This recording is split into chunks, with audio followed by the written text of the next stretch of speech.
Jadi asal bisa melihat garis-garis ini dengan pemahaman logika yang benar, maka sebagai pimpinan proyek atau set manager atau ownernya sekaligus atau pasukan ondel-ondel yang mengelola proyek, aman langkahmu mas.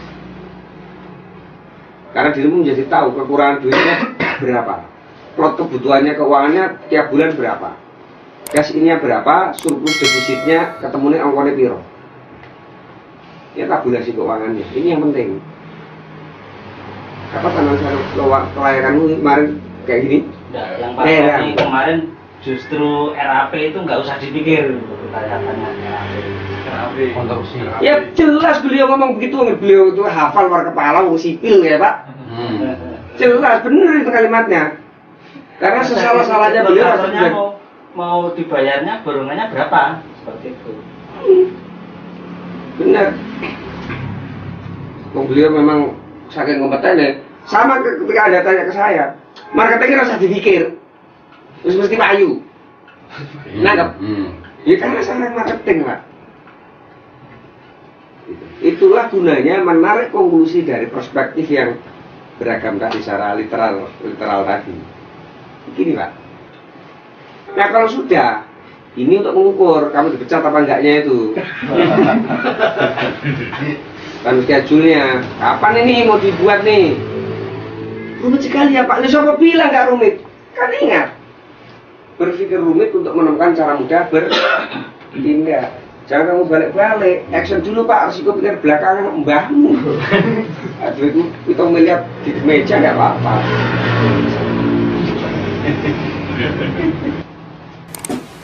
Ini menegaskan kalimat saya Pak, siapapun yang bisa marketing itu yang paling duluan cepat jadi pengusaha properti. Karena di balik marketing ternyata ini. Kalau kamu orang keuangan kamu harus ngerti tentang macam-macam, tangan dondangin. Tapi kalau marketing mutlak mas, kamu menentukan targetnya dari sana lagi. Oke, ada pertanyaan lagi?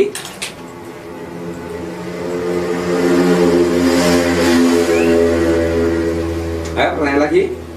Terjawab ya Pak ya, tadi nanya cara ngitung targetnya dari mana ya? Yes. Jadi surplus defisitnya tadi itu dari situ. Cukup? Ditutup formnya? SDM Pak. Ya. SDM. Ya, apa yang di feedback? Apa di balik SDM itu? Kita SDM. Ya. Kan tadi ada program, anggaran, SDM, target. Kalau dalam marketing SDM ini apa? Oke. Kalau kita bicara SDM, identik dengan pelatihan. Komunikasi efektif itu kalau orang punya kemampuan metafora, seperti yang sering tak tanyakan itu, ya. Yang kemarin tak tanyakan itu soal tempe itu, tahu nggak?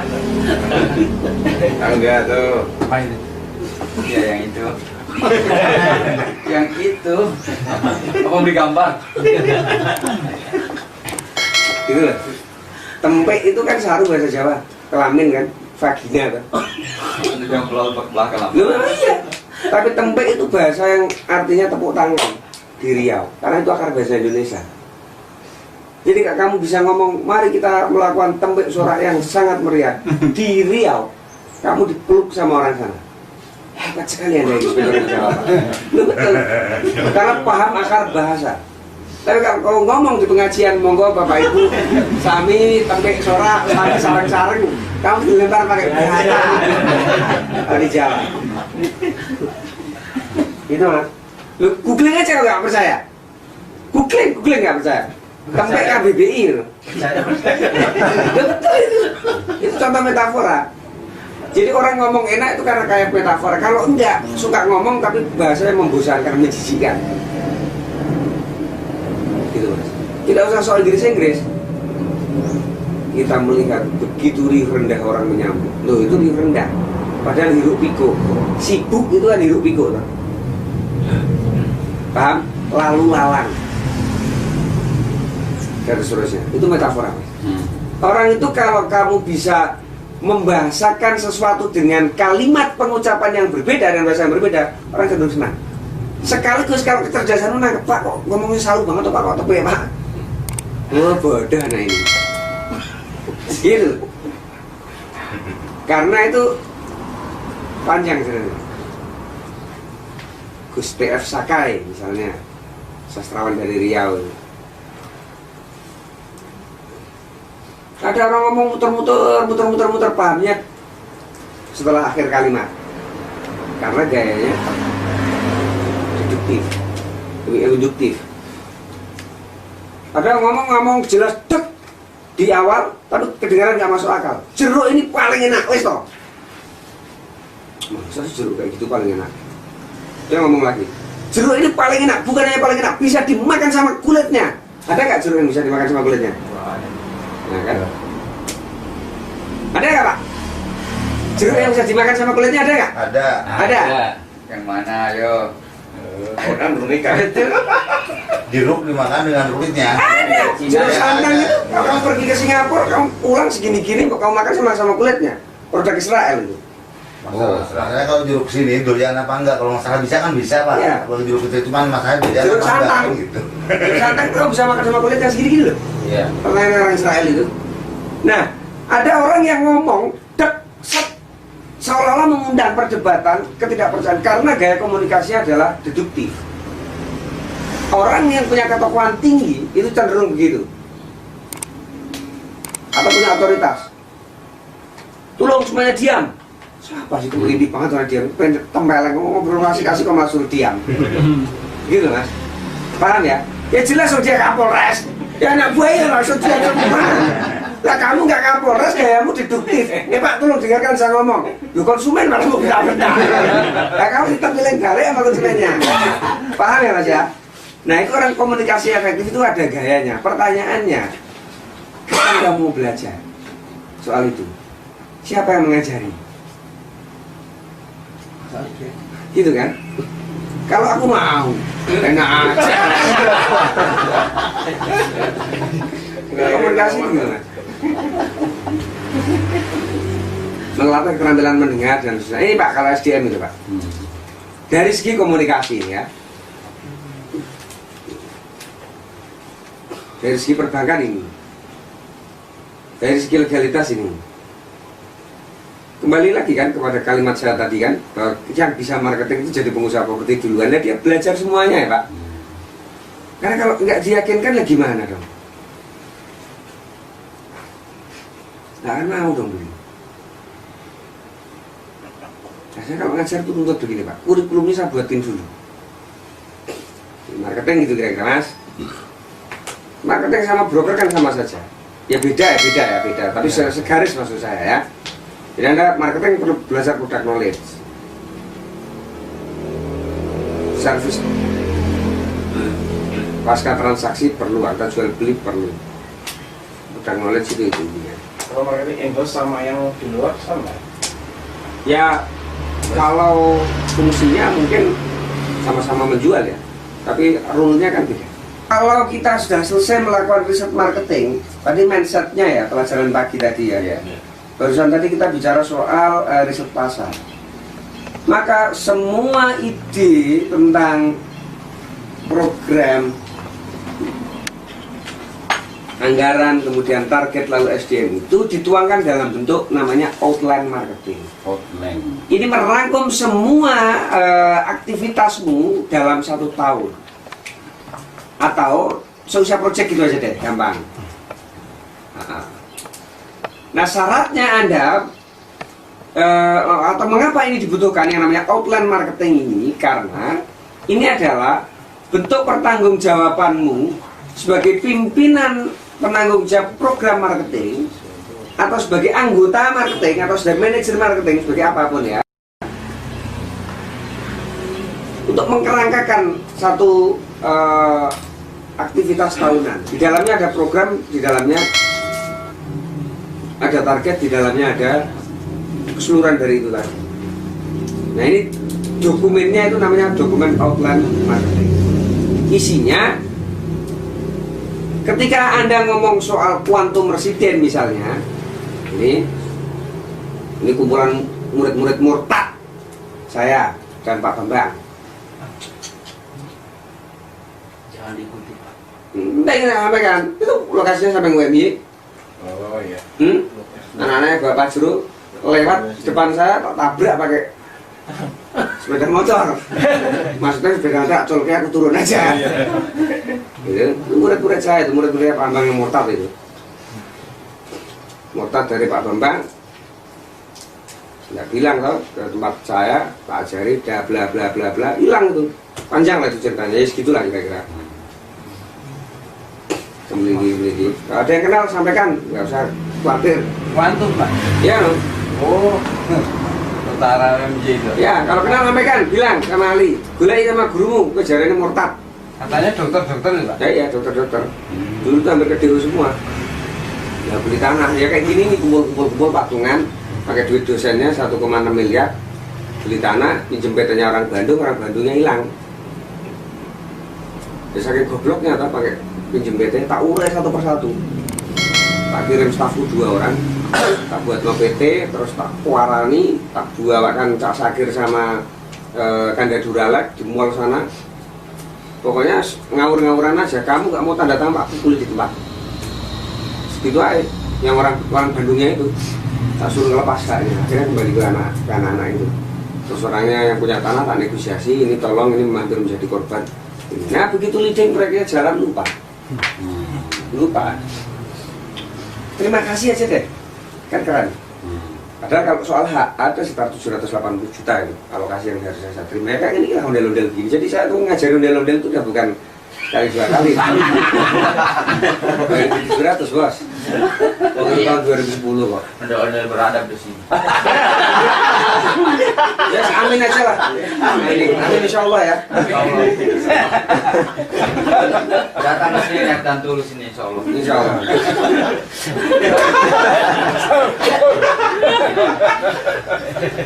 Hari loh mas.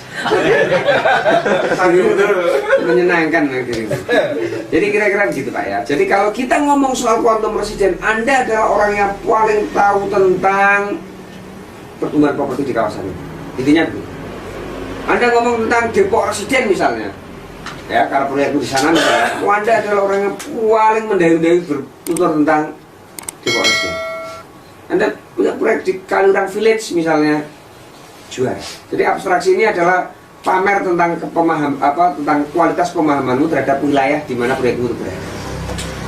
Nah ini mas, biasanya kalau disusun oleh orang ondel-ondel itu keunggulan kompetitif bukan sekitar 13 tapi bisa sampai 40 atau 50, semuanya ditulis.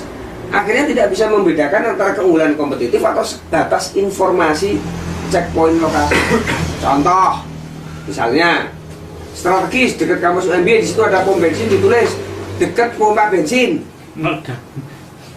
Ada soto Pak Tembong ditulis keunggulan kompetitif dekat soto Pak Tembong. Misalnya di situ ada kampung anak-anak kos putri dekat kos-kosan Kincil misalnya. Gitu. Jadi hampir semua yang kita anggap berhubungan meskipun tidak relevan itu kita tulis. Nah keunggulan kompetitif itu nggak apa-apa, dirimu asosiasi bebas. Kira-kira aku mau jualan rumah di kilometer 10, ini keunggulan kompetitifnya apa ya? Kamu tulis dekat rumahnya Pak Bambang, dekat rumahnya Pak RT, dekat soto Kadibiro, dekat apa, itu tulis. Nah kamu nanti mapping pakai rumus dengan isi kawat diagram. Jadi yang mirip kamu jadikan satu, yang mirip kamu kumpulkan, yang mirip kamu kumpulkan, yang kumpul padatkan jadi satu. Akhirnya jadi 13 keunggulan kompetitif. Berarti dirimu kalau bertutur terhadap produkmu ini kepada calon konsumenmu tidak boleh lepas dari 13 item ini. Ngomongkan tentang quantum resident itu kalau nggak ngomong aksesnya mudah terdeteksi itu berarti realisasinya lengkap. Kalau nggak ngomong KPR udah, kalau nggak investasi menguntungkan, kenapa deket kampus? Itu kenapa? Karena minimalis. Yang benar, ini bagus. Iya, supply-nya bagus. Apa developernya besar? Oh Pak, bisa 6 bulan. Kamu ngomong nggak boleh lepas dari ini mas. Syukur-syukur kamu bisa mensampaikan dengan bahasa tutur yang enak tentang 11 keunggulan kompetitif itu. Itu agar menjaga orang yang suka ngomong nggak ada isinya tidak tambah ngalor. Fungsinya itu. Sebab apa? Marketingmu itu belum tentu punya pemahaman. Kan kamu pinter nih bos. Amin. Gitu loh. Berarti kan orang pinter kan punya anak buah nih. Iya dong. Mengkader masa bos masarin produknya sendiri kan nggak mungkin ya. Berarti kan punya staff 4, 5. Nah staff itu mau bantu dengan ini. Jadi dia ngomong boleh salah tapi menyangkut isinya ini. Itu fungsinya outline marketing. Kalau ada tanya, gimana Pak caranya closing cepat? Ya kamu ngomong itu dulu, hafalin dulu. Gimana Pak tipnya atau triknya? Matamu tipnya, kamu hafalin dulu 13-nya ini, gitu loh maksudnya. Jadi kopas enggak? Oh beres, ngomong kopas, tergantung gudang garamnya ada apa enggak. Kalau ada gudang garam ini ya boleh lah. Boleh. Gitu kan? Nah, kalau kamu ngomong lokasi selling point tentang ini Mas, tentang keunggulan kompetitif, Nggak ada. dari 14 ini kan nggak mungkin kamu nyampaikan semuanya kecuali memang punya kecerdasan cukup.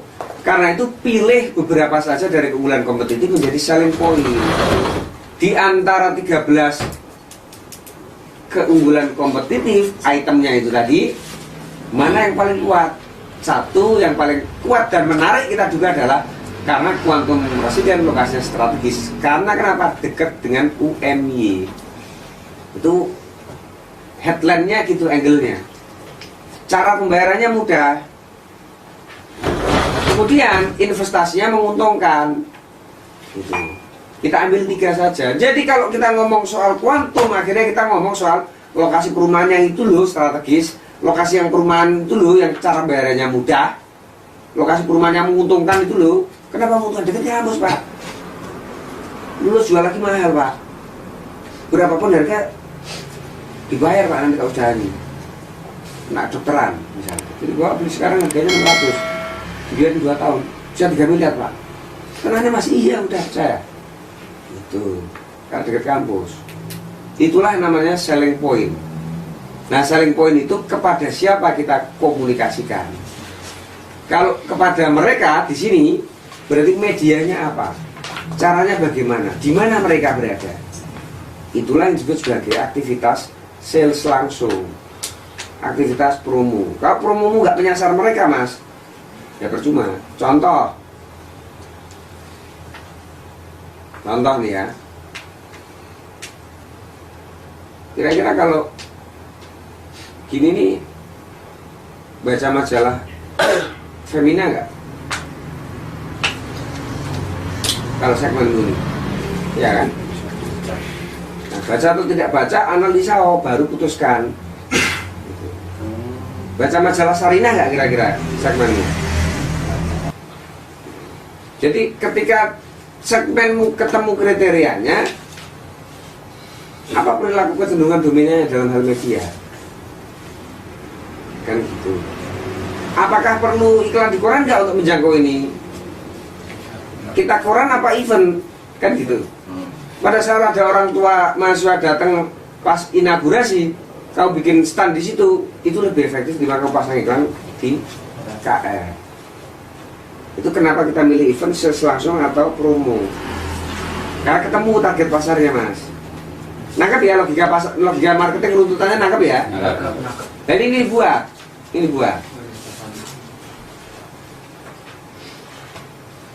Pegawai BUMN, kan ada milisnya. Kamu kirim itu surat penawarannya ke sana. Pegawai BUMN di mana? Yang banyak Riau dong, Balikpapan dong. Lah kamu iklannya di KR ya percuma, nggak dibaca. Kecuali pas momen di mana mereka diduga datang ke sini, peak season liburan atau mendaftarkan kuliahnya, kamu boleh iklan di KR. Nah, karena itu di sini ditulis bukan event atau promonya, tapi sales langsungnya yang dipilih. Kenapa? Karena kan ini, gitu Mas ya. Ini dalam beberapa hal saya biasanya menulis jauh lebih lengkap, jauh lebih nyastra dan rigid ya, detail itu sampai panjang berhalaman-halaman. Yang penting pahami itu. Jadi ketika mindsetmu benar ngurusi marketing, bersedia melakukan riset, hasil risetmu itu kemudian kamu baca kecenderungannya, kamu tuliskan dalam dokumen bernama outline marketing, maka insya Allah urusan marketingmu selamat. Itu kita marketing sebagai bicara sebuah tahapan aktivitas. Nah, ini ada 6 toh tahapan aktivitas. Tahapan aktivitasnya dia gitu: belajar mengenai mindset, belajar kemudian riset, belajar membuat outbound marketing, baru kita sayap-sayap cabang ilmunya itu banyak sekali. Nah, oke, ini sekarang kita masuk nih. Sekarang Pak saya bersedia ngajar untuk biasanya tak sabar. Ondel-ondel sepertimu ini kan harus ubah. Ya, mau coba nggak? Mau banget. Iya kan? Persoalannya mengubah orang yang tak ubah kan orang nih. Kalau enggak nanti kayak Saskia Gotik itu berubah secara peran tapi on, misalnya cuma ngangkang. Ditanya lambang Pancasila bebek nungging. Gitu loh Mas. Jadi merubah orang itu harus punya landasan etik.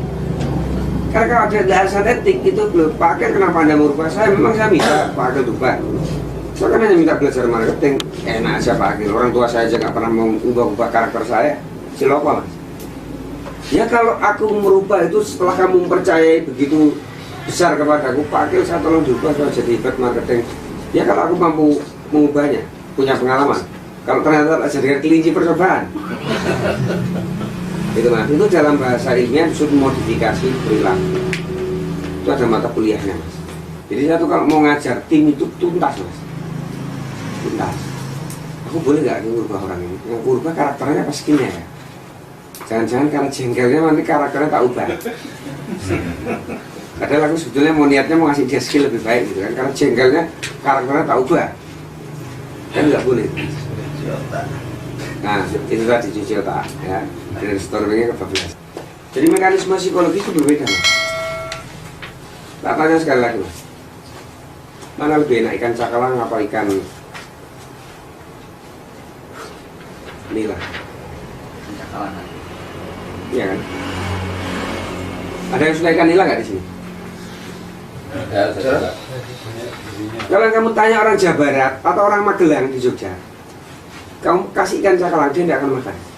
Amis. Iya. Mending nila. Mending nila. Nila digoreng pakai minyak kelapa. Ada lalapannya, ada sambelnya. Oh, enak. Cakalangnya dibakar Pak. Kasih ini jeruk Pak. Iya. Oh, iya. Ini contoh betapa mekanisme psikologis yang berbeda itu merespon dengan cara yang berbeda. Disodorkan di hadapan Unila, gitu kan? Kata tuan rumahnya ini persembahan terbaik dari keluarganya karena tamunya penting. Jauh-jauh dikasih makan Kan nila. karena yang pang. Kata dia kan orang Makassar kan? Kata orang Magelang yang menyajikan, ini tamu terbaik. Kan gitu kan? Calon menantu yang katanya punya hubungan sama Haji Kala itu. Datang dia disuguhin itu ikan nila gede. Datang jauh-jauh kasih makan enggak jadi ya. Itu persepsi. Ya, mekanisme psikologi yang berbeda itu melahirkan respon yang berbeda. Kata orang Makassar pun sama. Orang kok nggak punya perasaan. Sudah tahu kita ini orang gunung, kok dikasih ikan cakalang, kan amis. Padahal itu kan cakalang paling enak itu. Ya, kan cakalang paling enak di kota itu. Dan mengubah itu soal mekanisme psikologis Mas. Itu saya Pak Diki Harsoyo mengajari dulu. Saya mau katakan kepada forum ini Bapak-bapak, tantangan kalian untuk menjadi pengusaha properti mapan, insya Allah barokah, amale opah, sugih blegedu, jadi orang bahagia, kaya raya, sejahtera, amin Allahumma. Itu urusannya adalah urusan psikologis sebetulnya, bukan persoalan skill.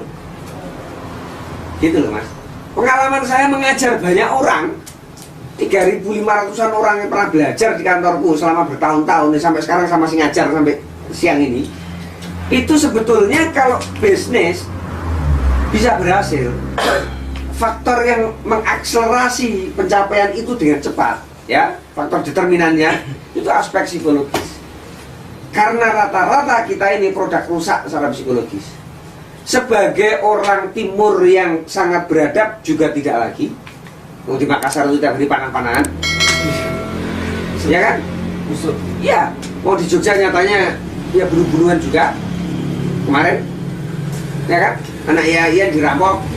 Aneh-aneh. Sejak kapan anak Iya dianggap orang kaya itu loh? Aneh sekali kan? Dirampok itu anak UI dong. Jelas kan? Nangkep maksud saya Pak ya? Iya. Ya itu dirampok, kalau duitnya itu dari mana? Targetnya nggak pas. Targetnya nggak pas. Belum belajar marketing kali. Belum belajar. Tapi di media ada dirampok 6 hari yang lalu ditusuk sampai 23 tusukan. Untung ijazah kiainya mandi, nggak mati mas. Dibawa sama Polri. Jadi siapa bilang kita ini bangsa yang utuh secara karakter dan jati diri? Kacau mas kita ini. Secara psikologis. Yang disebut sebagai inferior complex. Jadi tantangan yang harus bapak-bapak lewati sekarang ini ya, even itu adalah konteksnya marketing maupun menjadi pengusaha properti, menata dengan benar aspek psikologisme. Anda percuma belajar knowledge, Anda percuma belajar skill, Anda percuma belajar tentang value. Kalau aspek psikologisme nggak apa, mental terus, mental. Atau kalau nggak mental bisa kejadian tapi depresi, tidak tenang. Justru akan menurunkan bobot kebahagiaan dalam hidup. Jadi developer aspek psikologis. Karena menumbuhkan rasa percaya diri atau self-enforcement atau self-esteem itu sungguh perkara yang tidak mudah. Saya lebih mudah ngajari orang tentang skill tertentu cara berjualan. Tapi kalau mentalitasmu nggak ada itu nggak bisa. Ukurannya dari mana? Ya itu tadi, kalimatmu selalu ada tapinya. Wah, sulit. Wah, gitu. Wah, kita sih ini mah, tapi kan kita belum ada yang mengajari. Jadi tapi itu satu paket dengan kalimatmu sampai titik. Saya sih setelah ketemu Pak Akil jadi semangat, tapi kan kita belum ada yang mengajari. Saya di Makassar sudah melakukan Pak, udah kumpul ya meskipun, nah ada meskipunnya. Ya tapi sama meskipun kan sama aja toh. Ya meskipun belum banyak sih Pak. Kalimatmu itu selalu begitu mas, itu faktor psikologis. Problem utama. Problemmu semua ini nggak peduli tua-tua apa muda-muda, problem psikologis. Saya itu menurutku sulit. Ya, yang pantas naik Mercy S-Class itu kamu pikir itu hanya orang-orang ya, itu pantas mas. Betul. Ganteng dirimu kalau pakai S-Class. Mau nggak? Lu namanya mau. Saya S-Class itu kan datang kan kira-kira 15 tahun ke depan. Lalu namanya sekarang umurnya udah 32, berarti umurnya 50 tahun. Mau nggak? Itu. Karena sudah nggak ada yang mau. Akhirnya mau. Gitu kan sekarang. Seuntung Pak melayani besar. Daripada tadi Leo Plan tadi. Oh, sama Suryono sama si Iya. Nah, Suryono aja Iya. cantik istri gila. Enggak enak filosofi. Teman saya kok. Kok tahu nggak enak alasan. Ya kata Suryono. Dia bilang kan, kalau enak masa dicerai. Masa ada kita makan enak terus kemudian kita lempar nasi yang kita makan kan gitu bos. Nggak enak itu bos. Udah kamu ngapain aja. Cukup. Kembali ke laptop.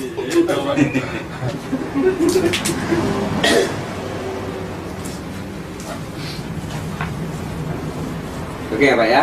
Jadi kira-kira gitu. Materi ini adalah mengapa Anda harus berubah dan apakah ketika berubah itu secara psikologis bisa dibenarkan atau tidak. Relevansinya adalah dengan ini semua. Ini di tahun itu ya, di tahun itu. Saya sengaja kutip ini di tahun itu, tahun 97. Jadi di periode tahun itu atau tercatat di 2014 ke bawah, nalar marketing itu masih menggunakan pola-pola berpikir korelatif. Karena kita bawa ikan kecil untuk uang, kail dan bekal, dan kita datang ke laut bawa walesan, apa walesan senang bahasa Indonesia? Pancing. Pancing gitu ya. Maka kita berkorelasi, kegiatan itu berkorelasi terhadap dapatnya ikan. Gitu ya, itu nalar berpikir korelatif. Saya sering bisa bilang itu. Siapa tahu saya pasang iklan KR 54.000 tiras, 30%-nya yang saya pasang iklan itu dibaca. Siapa tahu yang membaca kan berarti 50.000 kali 30%, 15.000 kan. Siapa tahu dari 15.000 orang itu 3%-nya menghubungi saya, gitu kan? 3% dari 15.000 berapa, Mas? Ya? Kita punya harapan 40. Siapa tahu dari 40 itu 10%-nya membeli. Itu cara kita beraktivitas marketing di zaman dulu. Saya produk itu, Mas. Diminta masang iklan sama Pak Bambang, nyebar-nyebar brosur. Karena nyebar brosur, siapa tahu orangnya mau. Karena dia lihat iklan, siapa tahu orangnya mau. Karena kita pameran, siapa tahu yang datang mampir itu betul-betul sedang nyari rumah. Itu nalarnya nalar pikir yang korelatif. Sekarang itu jadi kalau orang seperti ini kamu ceritanya tentang enaknya ikan bawal laut, bawal putih itu ya, dengan mengajakku memancing terlebih dahulu, terima kasih. Mendingan aku kongkonan Mas Agus, lek tulung lek, nenggone Carrefour lek, tukono iwak, sudah selesai. Kami ini generasi ugal-ugalan, cara berpikir yang implikatif. Artinya, kalau kamu sekarang ini masang iklan itu sama gobloknya dengan orang ini di KR. Sama gobloknya dengan ini. Kalau kamu jualan rumah di KR masang iklan sama gobloknya dengan orang ini. Dia di tengah tuh. Oh iya iya iya. Ya Allah. Itu loh, ini kan kalau lihat gini ini kan kira-kira loh ya. Yang tahu temennya di sebelah. Ini kan berarti dalam loh. Kalau tidak dalam kan berarti ada buaya muaranya loh. Kalau lihat gini loh, sebab kalau dia nggak takut buaya, ngapain dia pasang-pasang begini kan? Pasti kan dia nyemplung di laut sambil mancing gitu kan? Nah, resikonya itu loh. Ini istrinya subuh-subuh udah bangun dan merebuskan jagung godoknya ini. Kan istrinya mesti jagung godok pak ini, mesti makanannya pak ini kan? Kepel dari orang Jawa.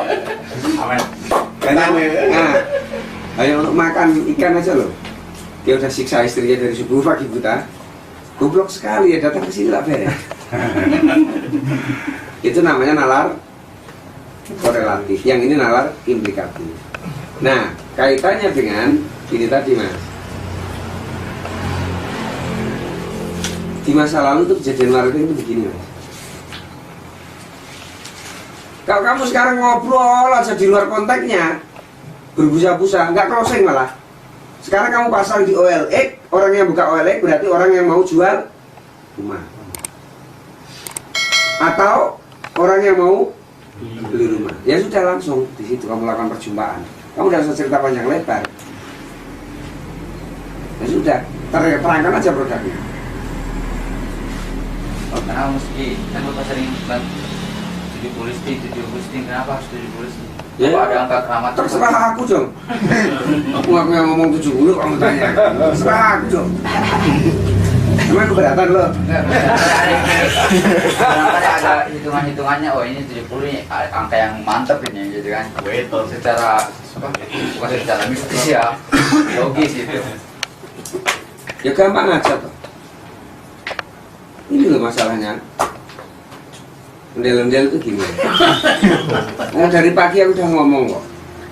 Waktu nerangkan Jimmy Ong. Normalnya situs rumah dijual.com itu hanya bisa merefresh 10 per hari. listing.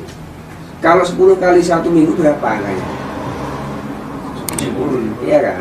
Kan kamu bisa merefresh kan hanya 7 kali kan dalam 1 minggu toh. Nah berarti 10 kali itu sama dengan 7 gitu. Kalau akunmu 2 maka kalau kamu refresh urut berarti kamu bisa 20, bisa menguasai 1 halaman gitu Bas. Nangkap? Nangkap. Semua saya berarti. Enak. Makanya. Jadi kapan dirimu kawin? Belum closing. Cari tanah dulu. Terus bagus. Ini ya. Ini adalah berat.